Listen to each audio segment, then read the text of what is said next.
ఇప్పుడు అన్న అంటే ఇప్పుడు ఇంతవరకు పెట్టుకుంది కదా, ఇప్పుడు మేము అటు పెట్టాలన్నా అది వదిలిపెట్టాలన్నా గ్యాప్ వదిలిపెట్టుకోవడం మంచిది. ఇప్పుడు ఆయన కూడా ఎందుకు జరిగిండు అంటే స్థలం లేదు, తక్కువ ఉన్నది కాబట్టి జరిగిండు. కానీ ఇట్లా అద్దు మీద ఉండకూడదు అన్నట్టు. ఉత్తరం అన్నప్పుడు కొంచెం ఖాళీ స్థలం ఉంటేనే మనకు పవర్. ఇప్పుడు ఆ ఖాళీ స్థలము అవతల ఇంటికి పనిచేస్తుంది, ఇప్పుడు అన్నిటికి కూడా పనిచేస్తుంది కొంతవరకు ఒక్కన్నదమ్ములు కాబట్టి. నా డౌట్ ఏంటంటే ఇప్పుడు మనం పునాది కలవకుండా ఎవరి కట్టుకుంటున్నాం కదా, అందరికి ఎట్లా వర్తిస్తుంది? పునాది కలవకుండా అన్నప్పుడు ఖాళీ స్థలం ఉండాలి, ఒక మనిషి తిరగాలి, చుట్టూ మనిషి తిరగాలి, తిరిగేటట్టు ఉండాలి, మనిషి పోయేటట్టు ఉండాలి. ఇప్పుడు పోయేటట్టు ఏడుంది?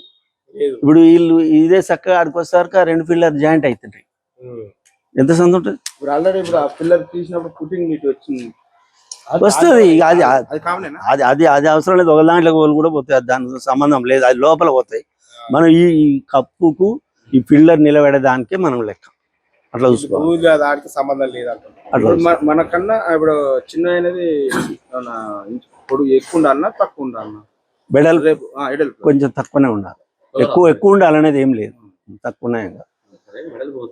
ఇప్పుడు ఇది ఎందుకు వర్తిస్తుందంటే వేరే దగ్గర అయితే ఒక ఆయన యాదవ్ ఉంటాడు, ఒక ఆయన కోమట ఆయన ఉంటాడు, ఒక ఆయన వాళ్ళది సంబంధం లేదు. మీది తాతల మీ తండ్రి సంపాదించిన ఆస్తి కాబట్టి, మీరు ముగ్గురు అన్నదమ్ములు కాబట్టి మీకు నువ్వు ఇటు ఉండాలి, నువ్వు ఈ ప్రకారం ఉండాలని చెప్తాం.